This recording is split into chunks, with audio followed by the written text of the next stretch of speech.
जय बद्री केदारनाथ दोस्तों, बहुत बहुत स्वागत है आपका मेरी एक और यूट्यूब वीडियो पे।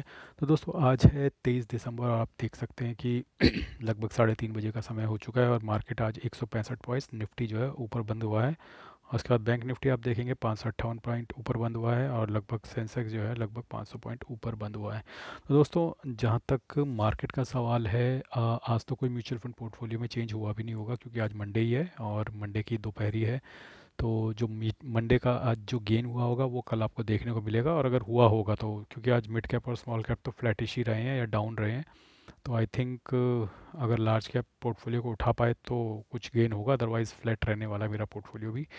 अब दोस्तों ये सेल ऑन राइज की मार्केट है। सेल ऑन राइज मार्केट क्या होता है कि जैसे ही थोड़ा मार्केट ऊपर जाएगी 250-300 पॉइंट, लोग माल बेचना शुरू कर देंगे और मार्केट को ऊपर नहीं जाने देंगे क्योंकि फियर बहुत ज़्यादा है।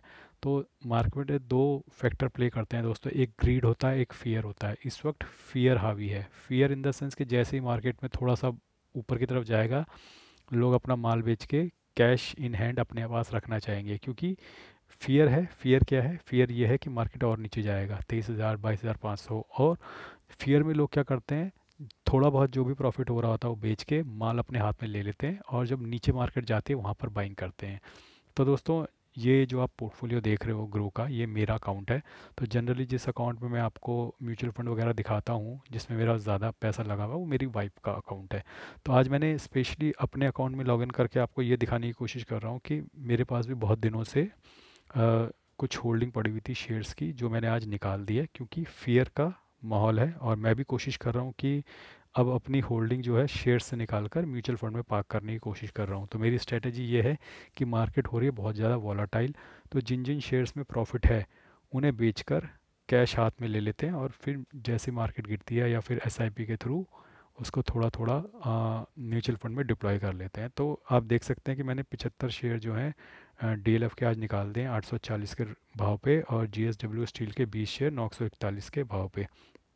तो डीएलएफ का जो भाव था वो लगभग, जो मेरी परचेज प्राइस थी वो थी 620-25 रुपए की। तो आप देखेंगे इसमें अच्छा खासा मुझे 15-16 हज़ार का मुनाफा हो गया है। और जो जेएसडब्ल्यू स्टील है इसका भाव जो मेरे को था वो भी करीबन 600 रुपये के करीब था, तो इसमें भी आप देखोगे मुझे 7-8 हज़ार का मुनाफा हो गया है। तो टोटल आप देखोगे आज मैं 20 हज़ार का मुनाफा घर लेके जा रहा हूँ। लेकिन दोस्तों ये मेरे बहुत पुराने शेयर्स हैं, ठीक है, ये करीबन मेरे पास 4-5 साल से पड़े हुए हैं। तो आप आपको ऐसा लग रहा होगा अरे यार इतने बुरे दिन में भी 20 हज़ार रुपये कमा के ले गए। तो ये काफ़ी दिनों से मेरे पास पड़े हुए थे और मुझे अब मार्केट का सेंटीमेंट ठीक नहीं लग रहा है, तो मुझे लगा कि इसमें प्रॉफिट बुक किया जा सकता है और ये प्रॉफिट बुक करके मैं ये पैसा अपने पास रखूँगा, और अगर मार्केट क्रैश होती है या नीचे गिरती है तो वहाँ पर मैं इसे म्यूचुअल फंड में डिप्लॉय करूँगा, क्योंकि शेयर्स में डिप्लॉय करना बहुत रिस्की होता जा रहा है और उसके लिए अपने पास समय भी होना चाहिए, फ्री टाइम भी होना चाहिए कि भैया शेयर को हम एनालाइज कर सकें, कौन सा शेयर ऊपर जा रहा है, कौन सा शेयर नीचे जा रहा है, कहाँ पे एंटर करना है शेयर को बाय करने के लिए, कहाँ पे एग्जिट करना है। तो वो सब टंटे में इस वक्त मैं पढ़ना नहीं चाहता क्योंकि मैं ऑफिस में काफ़ी बिजी रहता हूँ। तो जो शेयर्स में मुझे पास पुराने पड़े हुए थे जिनमें प्रॉफिट था उनको मैं निकाल दिया है, और ये प्रॉफिट और ये कैश मैंने आज अपने हाथ में कर लिया है। तो लगभग ये 80-90 हज़ार होगा जो मेरे को बेच के मिल गया है। अब ये पैसा मैं यूटिलाइज़ करूँगा और किसी काम के लिए, म्यूचुअल फ़ंड के लिए, जब भी मुझे समय मिलेगा। और दोस्तों आज आपने देखा होगा कि मैंने एक मॉर्निंग में 12 बजे एक आईपीओ रिलेटेड वीडियो भी निकाला था कि कौन कौन से 4 आईपीओ इस वक्त मार्केट में आए हुए हैं और आपको उनमें इन्वेस्ट करना चाहिए। तो आईपीओस तो 8-9 आए हुए हैं लेकिन मैंने 4 बताए थे। तो मैं हमेशा से ट्रांसपेरेंसी में बिलीव करता हूँ और मैं इस तरीके से न्यूज़ नहीं देता कि तुम ये खरीद लो और खुद ना खरीदो। तो मैंने जो 4 आईपीओस आपको बताए थे उन्हीं चारों में मैंने अब इन्वेस्ट भी कर दिया है। तो ये मेरा अकाउंट है, दिस इज़ माय अकाउंट। आप देख सकते हो ट्रांसलेट लाइटनिंग का आईपीओ को मैंने अप्लाई कर दिया है, ठीक है। उसी तरीके से आप देखोगे ममता मशीनरी का आईपीओ को मैंने अप्लाई कर दिया है, डैम कैपिटल के आईपीओ को मैंने अप्लाई कर दिया और सेनॉर्स फार्मास्यूटिकल के आईपीओ को मैंने अप्लाई कर दिया है। तो इन चारों आईपीओ के बारे में मैंने आपको बताया भी था और मैंने, आप देख सकते हैं, इन चारों को मैं अप्लाई भी कर दिया। ये मैंने अपने अकाउंट से अप्लाई किए हैं चारों, और यही चारों आईपीओ मैंने अपनी वाइफ के अकाउंट से भी अप्लाई किए हैं। तो टोटल 8 एप्लीकेशन 4 आईपीओ से मेरी पड़ चुकी हैं। जैसा कि मैंने आपको बताया है कि मेरी किस्मत आईपीओ के मामले में हमेशा बहुत गंदी रही है, तो मेरे को आईपीओ अलॉट होते ही नहीं है। मेरी किस्मत हर जगह गंदी रही है। अगर मैं शेयर खरीदता हूँ तो उस शेयर का भाव नीचे चले जाता है, मैं म्यूचुअल फंड खरीदता हूँ म्यूचुअल फंड का भाव नीचे चले जाता है। लेकिन मैं हूँ बड़ा जिद्दी इन्वेस्टर, मैं शेयर्स में भी अटका रहता हूँ, अपनी पोजीशन बना के बैठा रहता हूँ और म्यूचुअल फंड में भी अपनी पोजीशन बना के बैठा रहता हूँ। तो आप देखोगे जो शेयर्स मैंने आज बेचे हैं वो मैंने 4-5 साल पहले खरीदे थे और ख़रीदते वो लॉस में चले गए थे, लेकिन मैं वो अपनी पोजीशन बनाकर बैठा रहा। मैं आप ये समझ लो कि मैं घात लगा के बैठा रहता हूँ साल 2 साल, जब तक प्रॉफिट में नहीं आता मैं उसे छोड़ता नहीं हूँ। तो अच्छा शेयर पकड़ने की कोशिश करता हूँ, फिर उसमें मुनाफा लेकर मैं निकलता हूँ। उसी तरीके से मैं म्यूचुअल फंड में भी करता हूँ। म्यूचुअल फंड में तो मैं बहुत ही लंबी गेम खेल रहा हूँ, वहाँ तो मेरा कोई कुछ बिगाड़ ही नहीं सकता। ये मार्केट फॉल, ये 2,000 3,000 4,000 5,000 निफ्टी आ जाए, 40% निफ्टी गिर जाए, मेरा कुछ नहीं बिगाड़ सकते। मैं तो लंबी गेम खेल रहा हूँ म्यूचुअल फंड में, मेरी मेरी तो गेम ही 12-15 साल की है। तो ये फॉल से मुझे कोई डर नहीं लगता, ना मेरा कुछ उखाड़ सकता है ये फॉल। लेकिन अब कमाना तो है मार्केट में, ऐसी ऐसी मार्केट जो अप स्विंग कर रही है, कभी लो स्विंग कर रही है, इसमें पैसा कमाना हो गया बहुत मुश्किल। तो शेयर्स में हो गया था रिस्क, तो मैंने सोचा क्यों ना आईपीओ में अप्लाई करते हैं। अगर किस्मत लगी, 8 एप्लीकेशन डाल रखी हैं, 4 मैंने अपने अकाउंट से डाल रखी हैं, 4 अपनी वाइफ के अकाउंट से डाल रखी है। अगर 1-2 भी लग गई तो 4-5 हज़ार अंदर हो जाएंगे बैठे बैठे 2-3 दिन में। तो कोई बुरा नहीं है, 4-5 हज़ार ऐसी मार्केट में 4-5 हज़ार निकाल लेना 2 दिन में अपने आप में एक अचीवमेंट होगी। तो मुझे ऐसा लगता है कि 14-14 हज़ार रुपये, 14-14.5 हज़ार रुपये इन्होंने ब्लॉक किए हैं। तो आप देख लो लगभग 58 हज़ार रुपये करीब मेरे ब्लॉक हो गए मेरे अकाउंट में, और 58 हज़ार के करीब भी मेरी वाइफ के अकाउंट में ब्लॉक हो गए हैं। और ये ब्लॉक सिर्फ 3 दिन के लिए रहेगा, क्योंकि ये जो आप देख रहे हैं ट्रांसरेल, ममता मशीनरी और डैम कैपिटल्स, इनकी लिस्टिंग हो जाएगी फ्राइडे को, आने वाले फ्राइडे को, यानी कि 27 दिसंबर को। और ये सेनॉर्स फार्मास्यूटिकल्स है, इसकी लिस्टिंग होगी 30 तारीख को, मंडे को। तो मेरे ख्याल थर्सडे को ही ये वाला पैसा तो अनब्लॉक हो जाएगा, ट्रांसलेट लाइटनिंग, ममता मशीनरी और डैम कैपिटल का, इसका पैसा अनब्लॉक हो जाएगा। अच्छा, कुछ लोग मुझे कमेंट सेक्शन में पूछ रहे थे भैया पैसे कैसे जाते हैं और कितने दिन में वापस आते हैं। देखो भैया, मैं करता हूँ ग्रो ऐप से अप्लाई, ठीक है, अपनी वाइफ के अकाउंट से भी और अपने अकाउंट से भी। इसमें यूपीआई के थ्रू एक इंस्ट्रक्शन आती है कि आपका इतना पैसा ब्लॉक किया जा रहा है क्योंकि आपने इस आईपीओ के लिए अप्लाई किया हुआ है।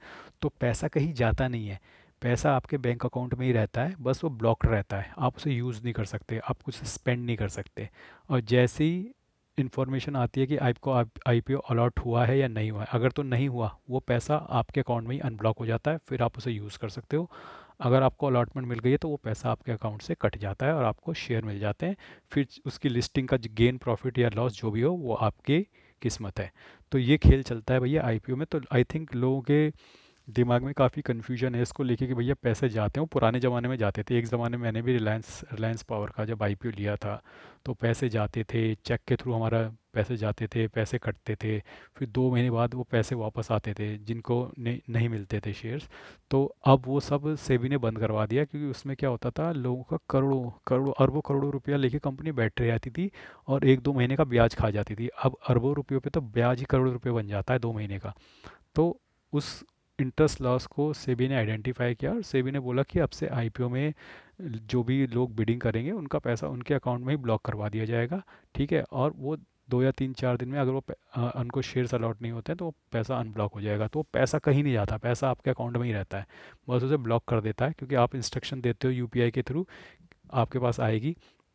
जब भी आप आईपीओ अप्लाई करते हो तो आपको एक यूपीआई आईडी देना पड़ेगा और यूपीआई आईडी के थ्रू आपको इंस्ट्रक्शन आएगी कि आप इस पैसे को अप्रूव करो। ये आपके अकाउंट में ही रहेगा लेकिन ब्लॉक्ड रहेगा जब तक कि आईपीओ का इन्फॉर्मेशन ना आ जाए कि आपको अलॉटमेंट हुई है या नहीं हुई है।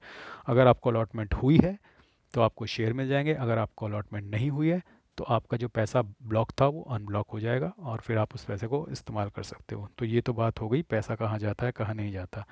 तो 2 इन्फॉर्मेशन आज मैंने आपको दी। मैंने बहुत 4-5 साल पुराने अपने जो शेयर्स थे वो आज मुनाफे में निकाल दिए हैं, अच्छा खासा मुझे उसमें मुनाफा हुआ है, लगभग 20,000 के आसपास। तो वो एक इन्फॉर्मेशन मैंने आपको दी। मैंने कैश अपने हाथ में कर लिया है, अब अगर मार्केट में फॉल आता है तो मैं उसे धीरे धीरे डिप्लॉय कर दूंगा म्यूचुअल फंड्स में, ठीक है। ये ऐसा मैंने क्यों किया, क्योंकि I am expecting more fall in the coming days, और हो सकता मैं गलत भी हूँ, हो सकता मैं सही हूँ। गलत भी हुआ तो क्या हो गया, मैं तो 20,000 रुपये का प्रॉफिट कमा लिया आज, वो पैसा तो मेरे पास ही है, धीरे धीरे एसआईपी करके या मैनुअल एसआईपी करके म्यूचुअल फंड्स में डाल दूंगा। और अगर मैं सही हुआ तो ये जो पैसा मैंने 80-90 हज़ार रुपये आज निकाला है ये मैं म्यूचुअल फंड में सस्ते ने भी खरीद लूँगा। तो आपको अपने पैसे को घुमाता भी रहना है दोस्तों। एक जगह से प्रॉफिट बनता है तो वहाँ से प्रॉफिट निकालो, दूसरी जगह पे अच्छी अपॉर्चुनिटी आती है वहाँ पे डालो। जब ऊपर बेच के नीचे खरीदोगे तभी प्रॉफिट बनता है। ये चर्निंग लगातार चलती रहनी चाहिए। इसीलिए मैं थोड़े बहुत शेयर्स भी खरीदता रहता हूँ और उनको होल्ड करके बैठता हूँ, ताकि जब वहाँ से प्रॉफिट निकले तो उस प्रॉफिट को उठा के मैं यहाँ म्यूचुअल फंड में डालूँ। मैं अपॉर्चुनिटी का वेट करता हूँ। मैंने शेयर्स, मेरे पास और भी अच्छी अपॉर्चुनिटी थी, मैं इससे थोड़ा ऊपर के रेट पे भी बेच सकता था, लेकिन मुझे ऐसा तब म्यूचुअल फंड में ऐसी अपॉर्चुनिटी नहीं थी, तो वो चर्निंग नहीं हो पाती, एक जगह से निकाल के दूसरी जगह नहीं जा पाता पैसा। तो अब मुझे लग रहा है कि म्यूचुअल फंड में डालने की एक अच्छी अपॉर्चुनिटी आ गई है या आने वाली है, तो मुझे लगता है कि वहाँ पे प्रॉफिट बुक करके अब उस पैसे को होल्ड करके यहाँ पे कहीं इन्वेस्ट किया जा सकता है म्यूचुअल फंड में, एसआईपी करके या मैनुअल एसआईपी करके। तो ये मेरा आज की स्ट्रेटेजी और आज की प्लानिंग थी जो मैंने आपको बताई। ये ग्रो अकाउंट मेरा है, इसमें भी थोड़े बहुत म्यूचुअल फंड पड़े हुए हैं जिसका मैं कुछ खास करता नहीं हूँ। आप देख सकते हो कि इसमें लगभग 9% का मुनाफा है, लेकिन अमाउंट बहुत कम है। तो ये म्यूचुअल फंड मेरे हैं, मेरे नाम पे, और ये जो स्टॉक्स हैं ये भी मेरे हैं, मेरे अकाउंट में। ठीक है। अब ये देखो, इस पे भी मैं लॉन्ग टर्म पोजीशन लेकर बैठा हूँ। ये देख रहे हो आप, रिलायंस इंडस्ट्रीज, टाटा मोटर्स, और ये एक ज़माने के बहुत पहले के यूनिटेक और रिलायंस पावर के शेयर पड़े हैं मेरे पास। तो ये रिलायंस इंडस्ट्रीज़ और टाटा मोटर्स 2025 में कभी वीडियो बनाऊंगा, ध्यान रखना 2025 में कभी वीडियो बनाऊंगा। ये रिलायंस इंडस्ट्रीज़ और टाटा मोटर्स भी अच्छे मोटे मुनाफे में निकाल के आपको दिखाऊंगा। आप टेंशन मत लेना, मैं होल्ड करके बैठता हूँ, मेरे पास अच्छी पावर है होल्डिंग की, तो ये भी मैं निकालूंगा। और एक ग्रो पे अकाउंट और है जो मेरी वाइफ का है, जिसमें मैं म्यूचुअल फंड खरीदता हूँ। प्लस मेरा एक और अकाउंट और है जो शून्य का है, जहाँ पे मैं शेयर्स वगैरह खरीदता हूँ, वो भी मेरी वाइफ के नाम पे है। ठीक है। तो ये सब मैं करता रहता हूँ, अलग अलग अकाउंट खुलवा रखे हैं। अब गोइंग फॉरवर्ड क्या होने वाला है कि मैं अपने अकाउंट में म्यूचुअल फंड्स बाय करूँगा अब, क्योंकि दोस्तों होता क्या है कि मान लीजिए मुझे कल को पैसे की ज़रूरत पड़ती है, 10 लाख रुपए की ज़रूरत पड़ती है, और मैं अपनी वाइफ के अकाउंट से म्यूचुअल फंड रिडीम करता हूँ कुछ साल बाद। तो जो लॉन्ग टर्म कैपिटल गेन है वो 1,25,000 तक आपका टैक्सेबल नहीं होता, उस पर आप ले जा सकते हो उस पैसे को, बिना टैक्स फ्री होता है वो पैसा। अब अगर मान लो मैं 10 लाख रुपए निकालता हूँ और उसमें 2.5 लाख का प्रॉफिट होता है, 7.5 लाख मेरा प्रिंसिपल होता है, तो वो 2.5 लाख जो है उसमें से 1,25,000 तो टैक्स फ्री हो जाएगा, लेकिन 1,25,000 पे मुझे लॉन्ग टर्म कैपिटल गेन देना पड़ेगा। लेकिन अब अगर मैं उन दोनों म्यूचुअल फंड्स को दो अकाउंट में डिवाइड कर देता, यानी कि 5 लाख मेरी वाइफ के अकाउंट में और 5 लाख मेरे अकाउंट में। अब अगर मैं कुछ साल बाद वो पैसा निकालता हूँ, 10 लाख रुपए, 5 लाख वाइफ के अकाउंट से, 5 लाख अपने अकाउंट से, और उसमें 3,75,000 तो होता है प्रिंसिपल और 1,25,000 होता है जो उसकी वैल्यू बढ़ गई है, मतलब जो उसकी वैल्यू अप्रिशिएट हुई है। तो 1,25,000 मेरे वाइफ के अकाउंट से टैक्स फ्री रहेगा, 1,25,000 मेरे अकाउंट से टैक्स फ्री रहेगा, और वो 2.5 लाख रुपए पे मुझे कोई भी टैक्स नहीं देना पड़ेगा। तो इसलिए अब मैं स्प्लिट कर रहा हूँ, मेरी वाइफ के अकाउंट में एनफ म्यूचुअल फंड जमा हो गए हैं। अब मैं इंड मनी करके एक ऐप मैंने खोला है, उसमें मैं अपने अकाउंट पे म्यूचुअल फंड खरीदूंगा, और उन दोनों पोर्टफोलियो की कंबाइंड वैल्यू में मैं आपको वीडियो में बता दिया करूँगा कि मेरे पास इतने कंबाइंड म्यूचुअल फंड्स हैं। तो उम्मीद करता हूँ दोस्तों आपको ये जानकारी अच्छी लगी होगी, और आने वाली वीडियोस में मैं दिखाऊंगा किस तरीके से मैंने अपने अकाउंट में म्यूचुअल फंड खरीदने शुरू कर रहा हूँ, और वो कैसे कर रहा हूँ। इंड मनी करके एक ऐप है, उसके थ्रू मैं ख़रीदा करूँगा, और देखते हैं आगे क्या होता है। आज के लिए बस इतना ही, धन्यवाद, गुड बाय।